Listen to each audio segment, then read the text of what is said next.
오늘은 우리 신약 성경 로마서 5장 보겠습니다. 로마서 5장입니다.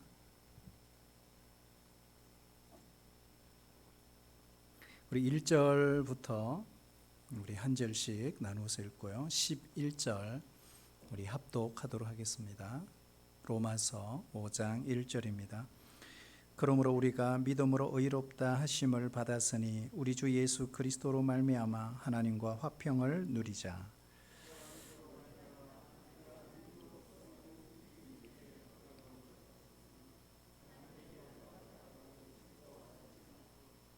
다만 이뿐 아니라 우리가 환난 중에도 즐거워하나니 이는 환난은 인내를, 소망이 우리를 부끄럽게 하지 아니함은 우리에게 주신 성령으로 말미암아 하나님의 사랑이 우리 마음에 부은 바 됨이니,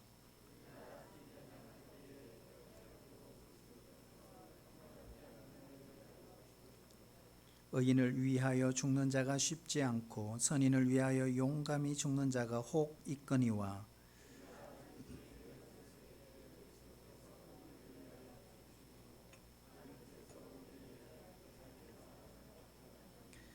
그러면 이제 우리가 그의 피로 말미암아 의롭다 하심을 받았으니 더욱 그로 말미암아 진노하심에서 구원을 받을 것이니,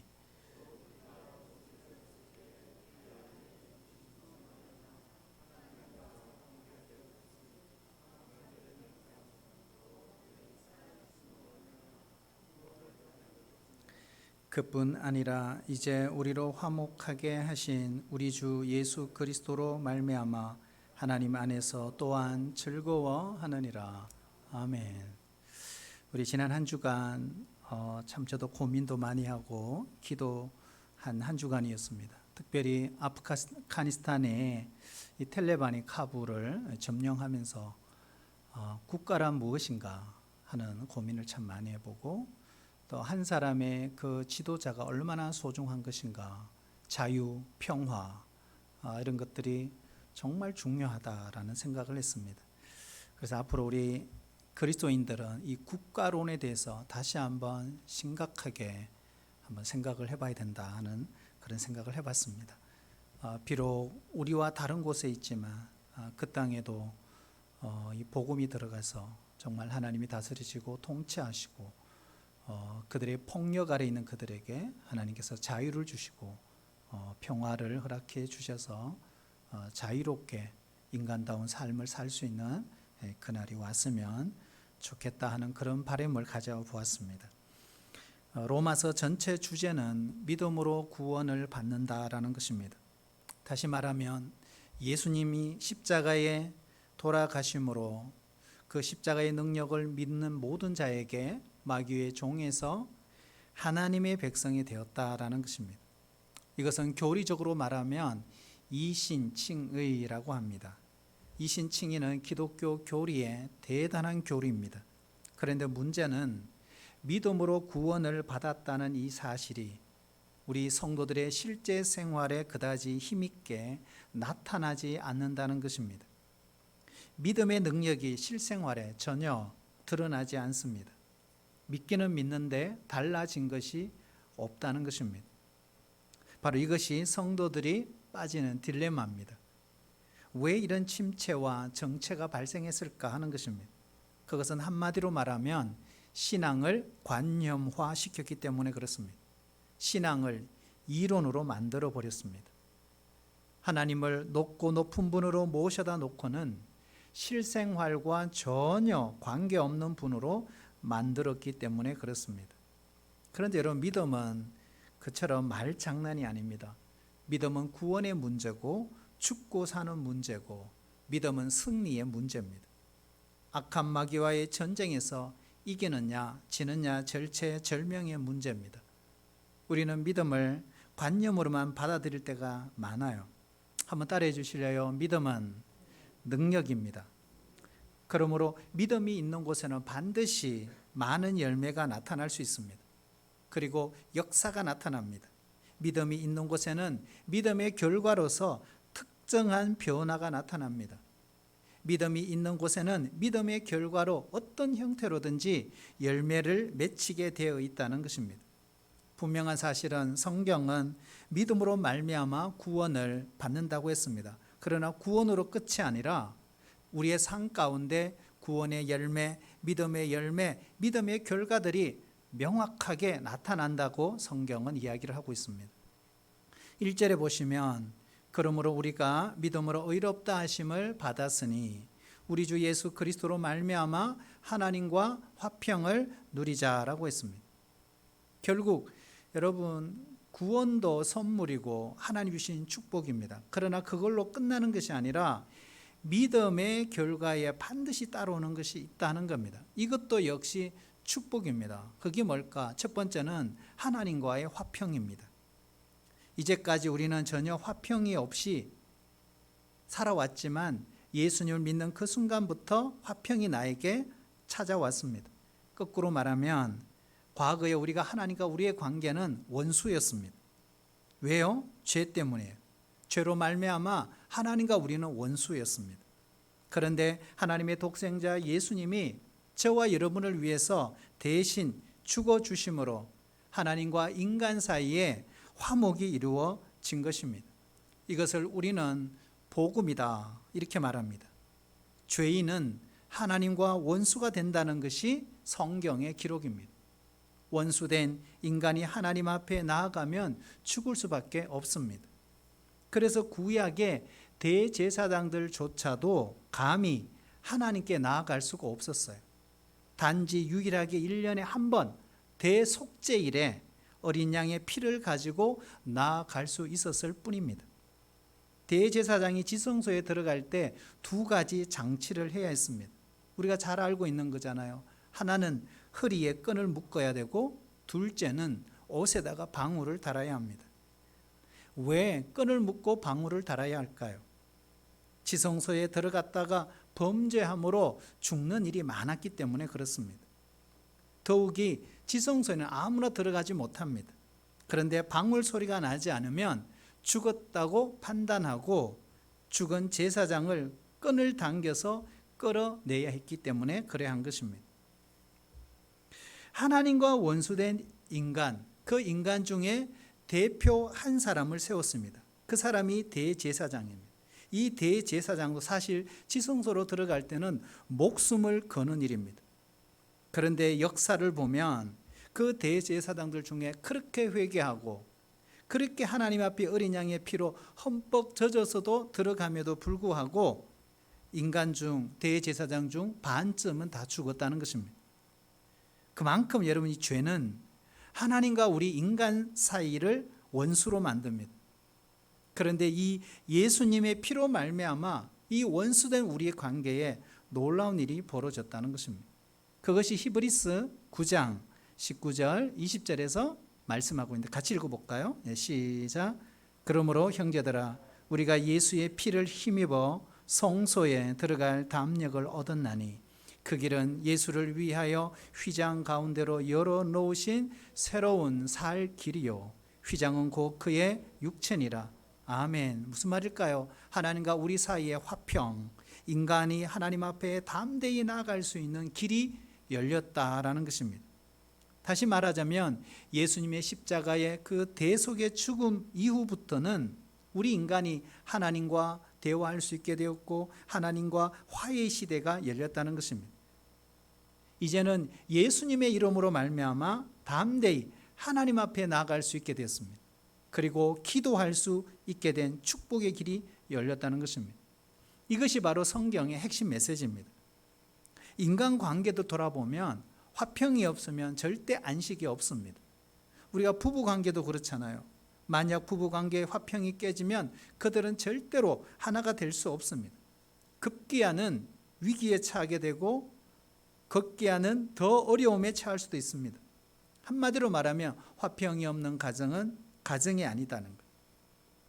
이것은 나라와 나라 사이의 관계에서도 진리입니다. 나라 간의 화평이 깨지면 전쟁의 소용돌이가 밀어닥치고 결국에는 큰 혼돈이 찾아올 수밖에 없습니다. 우리가 직장에서도 근무하고 또 봉급이 적어서 불만할 때도 있지만 가장 힘든 것은 사람과 사람 사이의 갈등도 큰 문제거리지 않겠습니까? 직장에서 화평이 깨지면 견디기 힘듭니다. 그래서 출근했다가 항상 미운 사람의 얼굴을 보기가 어려워요. 그래서 견디자 못해 직장을 박차고 나오는 사람들이 의외로 많습니다. 여러분, 교회도 마찬가지입니다. 화평이 깨지면 교회의 은혜, 교회의 능력이 사라지고 항상 시험이 찾아옵니다. 화평은 인간의 모든 삶 가운데 가장 중요한 원리입니다. 그러면 이 화평을 주신 분이 누굴까? 바로 성경은 하나님이시다 그랬습니다. 그럼 이 화평을 가져오는 원인, 무엇이 화평을 가져올까요? 그것은 바로 믿음입니다. 결국 믿음의 결과는 화평입니다. 그리고 믿음의 능력은 화평의 근원입니다. 그래서 1절에서 사도 바울은 이렇게 말합니다. 우리 주 예수 그리스도로 말미암아 하나님과 화평을 누리자. 여러분, 이 하나님과 화평을 누릴 수 있기를 축복합니다. 이 화평이라는 것도 관념이 아니란 말이에요. 이론이 아니란 말이에요. 여기에 누린다는 말은 즐긴다, 즐긴다. 믿음으로 말미암아 하나님께서 우리에게 부어주신 그 화평의 복을 누리자는 뜻입니다. 아무리 좋은 집이 있어도 들어가서 살지 않으면 소용이 없습니다. 아무리 좋은 음식을 있어도 먹어야 힘이 나는 거예요. 구경만 하고 있으면 소용이 없습니다. 동일합니다. 하나님께서 우리에게 허락하신 축복, 허락하신 그 평안을 누릴 때 비로소 나의 것이 된다는 것입니다. 1916년에 사망한 미국 역사상 최고의 구두쇠가 있었다고 합니다. 실화입니다. 히티 그린이라고 하는 할머니예요. 이 할머니가 얼마나 어리석은 구두쇠였는지 일화로 유명합니다. 이 할머니에게는 외아들이 하나 있었습니다. 그런데 어느 날 다리를 다쳤어요. 수술을 급하게 했어야 합니다. 그런데 이 할머니는 병원비를 아끼느라고 금세 나을 수 있다고 생각하고 계속해서 수술을 뒤로 미뤘습니다. 급기야는 다리를 절단하게 되었고 평생 장애인으로 살게 됐습니다. 할머니는 돌아가시기 직전까지 묽은 죽으로 연명하면서 영양실조 상태였다고 합니다. 그런데 할머니가 돌아가시고 난 뒤에 깜짝 놀랄 일이 생겼어요. 할머니의 저금 통장에는 당시 돈으로 1억 불이 들어 있었다고 합니다. 당사자는 영양실조를 죽고 아들 하나는 다리 수술을 못해서 장애로 살다가 죽는데 그 통장에는 1억 불이 들어 있었다고 한번 상상을 해보세요. 그런데 여러분, 통장에 1억이 있든 100억이 있든 그것이 무슨 소용입니까? 그렇잖아요. 근데 누리지 못하면 그것이 무엇이든 그의 것이 될 수 없는 거죠. 쓸 줄 모르는, 누리지 못하는 병든 인간으로 결국에는 생을 마감하고 만 것입니다. 이거는 단순히 이 할머니만의 문제가 아닙니다. 예수님을 믿고 구원받은 우리 성도들도 마찬가지예요. 성도의 최고의 권능은 무엇일까요? 그것은 하나님께서 이미 우리에게 주신 그 화평을, 그 능력을 누리는 것입니다. 누리기만 하면 우리 가운데 놀라운 역사가 일어나게 되는 것입니다. 누리지 못하고 즐기지 못하면 안 돼요. 특별히 과거의 죄에 대해서 자유롭지 못한 성도들이 있어요. 하나님이 용서하셨다고 하면 용서받은 줄을 믿으면 되는 거예요. 거기에 토시를 달 이유가 없어요. 나는 용서받지 못했어요. 나는 안 돼요. 나는 못해요. 이거는 마치 겸손처럼 보일 수 있지만 엄밀히 따지면 그건 겸손이 아니라 불신앙입니다. 하나님이 우리에게 능력을 주셨으면 받은 줄로 믿고 돌아가면 되는 것입니다. 하나님이 용서하셨다면 용서받은 줄로 확신하면 되는 것입니다. 왜 우리가 이렇게 담대할 수 있을까요? 이유는 한 가지예요. 나에게 있는 게 아니에요. 그것은 바로 예수님이 용서 이미 해 주셨고 그 죄는 끝났다고 말씀하시기 때문에 그런 것입니다. 로마서 3장 25절에 보면 전에 지은 죄를 간과하심으로 자기의 의로우심을 나타내려 하심이니, 전에 지은 죄를 간과하심으로 의롭게 되었다. 여기에 간과하다라는 뜻이 뭘까요? 이미 없는 것으로 여겨주셨다. 이미 없는 것으로 처리해 주셨다. 이런 뜻입니다. 과거의 죄는 이미 용서해 주셨다. 이런 말입니다. 우리는 다만 주님 감사해요. 내 과거의 모든 죄를, 내 모든 죄악을 다 용서해 주신 줄로 믿습니다. 이제는 승리의 삶, 하나님의 자녀로서 순종의 삶을 살도록 하겠습니다. 이렇게 기도하고 주님께 나아가면 되는 것입니다. 그런데 마귀는 그렇지가 않아요. 늘 죄책감에 느끼도록 합니다. 속삭입니다. 우리를 주저앉게 만듭니다. 과거에 얽매여 앞으로 전진하지 못하게 만듭니다. 여러분, 이 속삭임에 속지 않기를 축복합니다. 예수님의 십자가의 보혈로 모든 죄악이 말갛게 하얗게 씻어준 줄로 믿으셔야 합니다.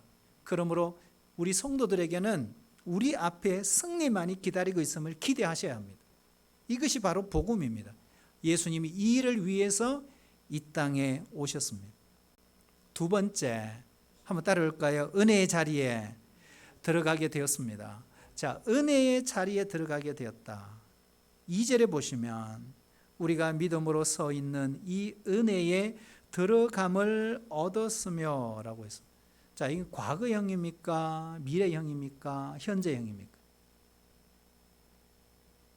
예? 뭐죠? 얻었으며 뭐죠? 과거형이죠. 과거형. 그렇잖아요? 은혜에 들어감을 얻었으며, 예수님을 믿고 구원받았다는 것은 결국 은혜의 자리에 들어갔다라는 이런 말입니다. 우리가 은혜의 자리에 들어가지 못한 사람들은 구원받은 것이 아니에요. 예수님을 믿고 구원받았다고 하면서 은혜의 자리에 들어가지 못하고 이런 분들이 되게 많아요. 교회 안에. 들어갈까 말까. 이 경계선상에서 왔다 갔다 하는 사람, 아주 위험한, 그렇게 신앙생활 하시는 분들이 의외로 많아요. 예수님을 믿으면서도 마음에 평화가 없어요. 왜요? 은혜의 자리에 들어가지 않았기 때문에 그렇습니다. 은혜에 들어감을 얻었으며, 이 과거형이라 그랬잖아요. 근데 1절에 보면은 하나님과 화평을 누리자. 이거는 뭐예요? 시제로 말하면 현재형이죠. 그러면은 어느 게 먼저예요? 과거형이 먼저예요? 현재형이 먼저예요? 과거형이죠. 자, 이게 무슨 뜻일까요? 우리가 생각해 보면, 화평이라는 것은 은혜의 자리에서 흘러나오는 것이구나. 이걸 알 수 있어요. 그렇잖아요? 그래서 사도 바울은 바울서신 13권을 적으면서 교회마다 편지할 때 인사의 첫머리에 항상 넣는 것이 있어요. 은혜와 평강이 너희에게 있을지어다. 그래서 은혜와 평강이란 이 순서를 바꾸면 된다 안 된다? 안 된다 그랬어요. 결국 은혜가 없으면 평화도 없다 이 말이에요. 은혜의 자리에 들어가는 것, 은혜로운 생활을 하는 것, 이것이 바로 믿음 생활입니다. 그래서 은혜의 생활을 하는 사람들은 자랑하지 않습니다. 주장할 것이 없습니다. 생각할수록 황송해요. 누릴수록 미안해요. 가질수록 부끄러워요. 이것이 은혜 받은 자의 특징이에요. 내 삶이 떳떳하다고 그렇게 말하지 않아요. 은혜 받은 사람은 더 이상 남의 것을 빼앗지 않습니다. 남이 가진 것, 남이 그 앉은 자리 탐하지 않습니다. 이것은 다 세상 사람들이 하는 모습입니다. 은혜를 받으면요, 자기가 가진 그것이 너무 커요. 그래서 자기 혼자 감당할 수 없어요. 마나스가 아니에요. 그는 항상 흘러보내요. 나누어요. 오늘 산다는 것이 기적이에요. 이렇게 산다는 것이 축복이에요. 때로는 건강하다는 것이 너무 미안할 때가 있어요. 이것이 다 뭐예요? 은혜 받은 자의 생활입니다. 자신도 모르게 불평과 원망과 시기가 사라집니다. 기쁨이 충만해요. 왜요? 여호와는 나의 목자시니까. 내게 부족함이 없으리로다. 너무나 만족해요. 아무리 좋은 음식을 주어도 또 먹을 수 없어요. 부족함이 없기 때문에. 잔이 넘쳐요. 자꾸 깊은 내 속에서 무언가 흘러넘쳐요. 이것이 은혜 받은 사람의 생활입니다. 누릴 줄 몰라서 안 누리는 게 아니에요. 누리지 않기로 결정하는 거예요. 가질 줄 몰라서 안 갖는 게 아니에요. 갖지 않기로 결정하는 거예요. 이것이 뭐예요? 은혜예요. 은혜에 들어간 사람의 특징이에요. 세 번째, 짧을까요? 즐거워한다. 즐거워한다. 여러분, 구원뿐만 아니라 구원에 더해 주시는 축복, 화평, 은혜, 이 즐거워한다는 말은 명사형으로 기쁨. 오늘 사도 바울은 이걸 강조하고 있어요. 사실은 사도 바울은 이걸 체험하고 있는 거잖아요. 로마 감옥에 있지만 화평과 은혜와 기쁨을 누리고 있어요. 2절, 3절, 11절에 보시면 세 번이나 반복되는 게 뭐예요? 즐거워하느니라, 즐거워하느니라, 즐거워하느니라. 왜 사도 바울은 로마 감옥에 있으면서도 왜 이걸 기뻐할까요? 여러분, 세 가지 이유가 있어요. 즐거워할 수 있는 이유. 2절에 보면요, 하나님의 영광을 바라고 즐거워하느니라. 따라 볼까요? 하나님의 영광을 바라고 즐거워하느니라. 하나님의 영광을 바라보고 즐거워한다. 이 즐거움의 원인이 달라요. 로마서 3장 23절에 보면 모든 사람이 죄를 범하였음에 하나님의 영광에 이르지 못하더니 그랬어요. 우리가 전에는 하나님의 영광에 도달할 수 없는 사람들이었습니다. 하지만 이제는 하나님의 영광을 바라보고 즐거워한다 그랬어요. 존 스토튼 목사님은 이 하나님의 영광을 천국이란 말로 바꾸어도 좋다 이렇게 말했어요. 왜요? 천국이야말로 하나님의 영광이 완전히 계시된 곳이니까.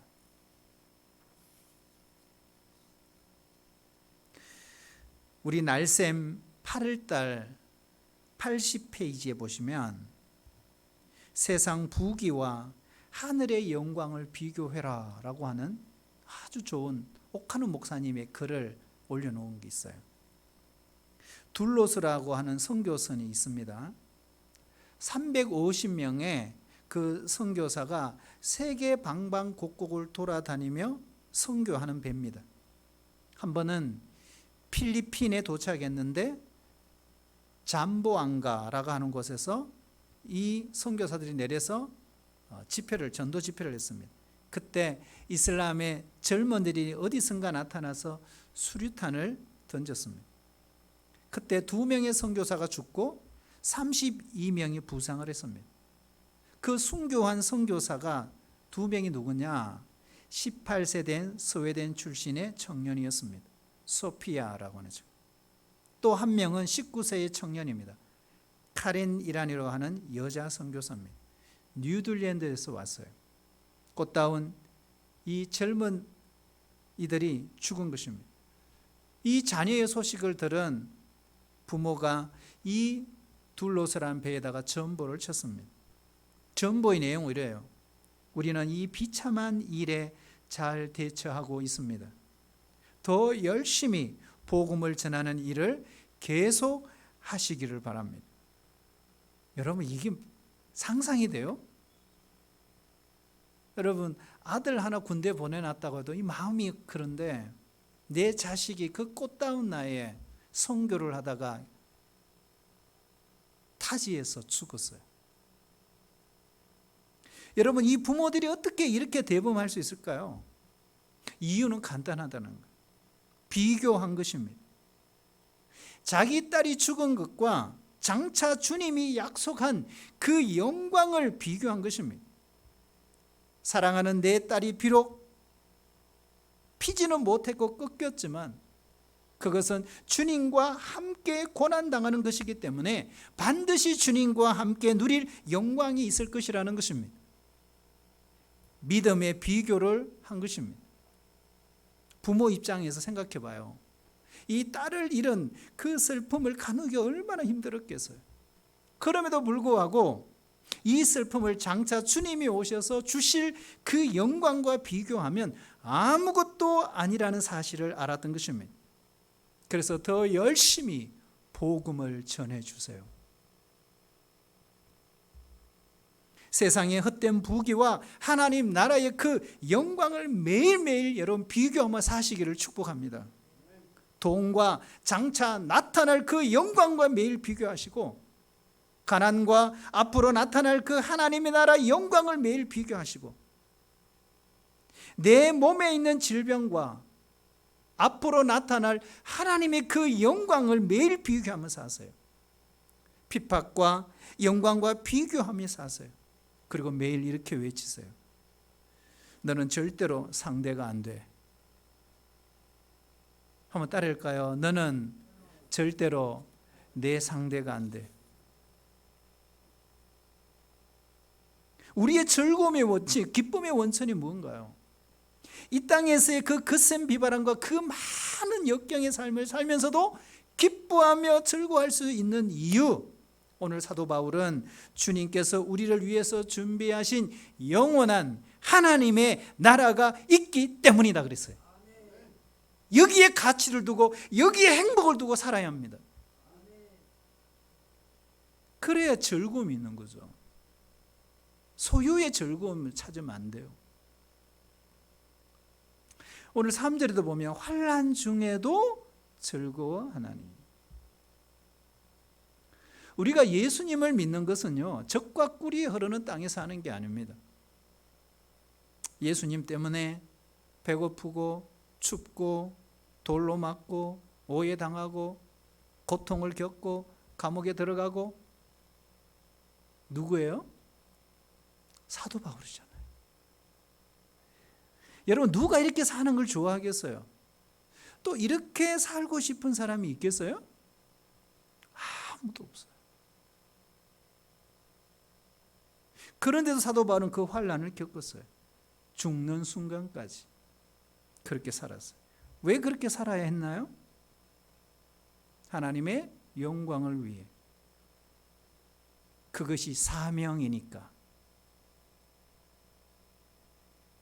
그는 그 길을 선택한 거예요. 그는 당대의 신학자입니다.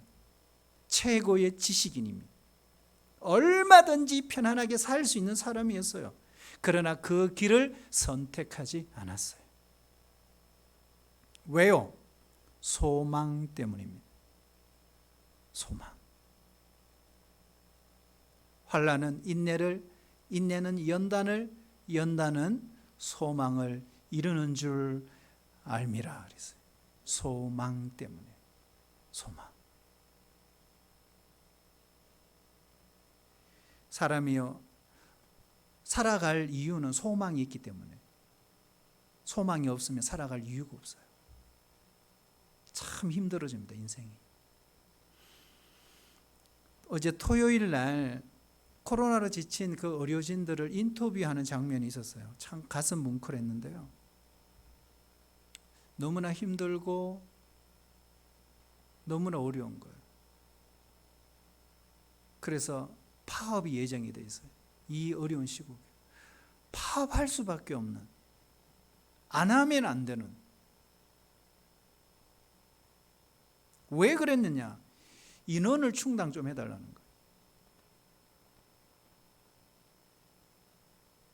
근데 가장 큰 문제가 뭐예요? 인터뷰를 했어요. 가장 큰 문제가 뭐예요? 이렇게 이야기해서 그 인터뷰 하신 분이, 내일이 기약이 없다는 거예요.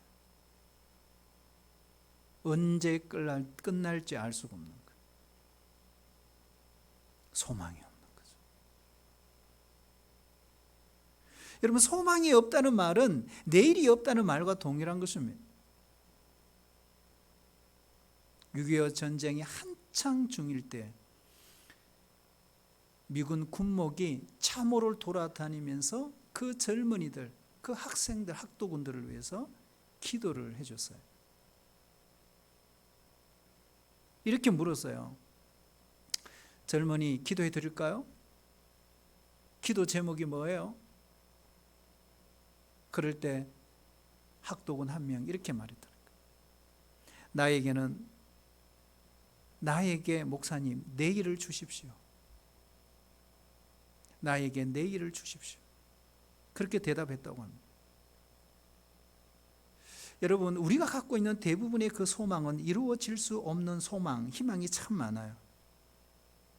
그리고 우리가 소원했던 그것이, 그 소망이 성취되자 말자 때로는 좌절하고 때로는 허무에 빠지기도 해요. 왜요? 우리의 소망의 그 초점이 잘못 맞춰져 있기 때문에 그럽니다. 우리들의 소망은요, 다 보면 이기적이에요. 자기중심적이에요. 지나치게 순간적인 소망이에요. 그러므로 소망의 내용을 바꿔야 합니다. 우리 성도들은 진짜 붙들어야 될 소망, 그 소망을 붙들어야 되는 것. 그게 뭘까요? 이게 중요하죠. 환난은 인내를, 인내는 연단을, 연단은 소망을 이루어지는 걸 알미니라. 그래서 사도 바울은 즐거워한다 그랬어요. 그 소망이 뭐냐 이거예요. 그게 뭘까요? 이거죠.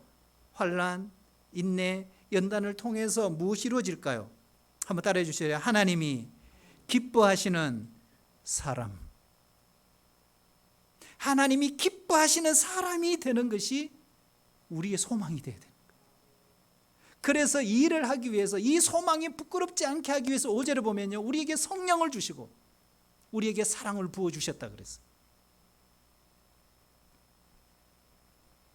우리가 지금 손해보고 내가 지금 관계 속에서 어려움을 당하고, 하지만 주님은 나를 빛나는 존재로 세우기 위해서 그 환난의 틀 속에다가 만들어가고 있음을 믿으셔야 한다.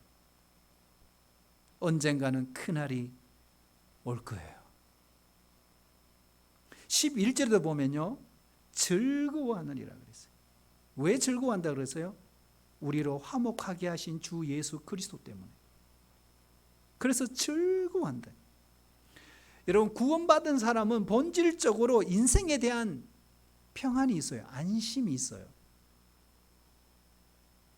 오늘 저녁 먹을 것이 없을지라도, 일시적인 불안이 있을지라도, 질병에 걸려서 일상이 힘들지라도, 때로는 중병에 걸려 오늘 내일, 안 그러면 3개월 안에 선고를 받는 일이 있어서 불안이 있을 수 있습니다. 그러나 구원받은 성도들은 본질적인 안심이 있다. 구원받은 자의 특징은요, 주님 죽어도 되고요, 제가 살아도 됩니다. 그 사람에게는 죽고 사는 것이 중요하지 않아요.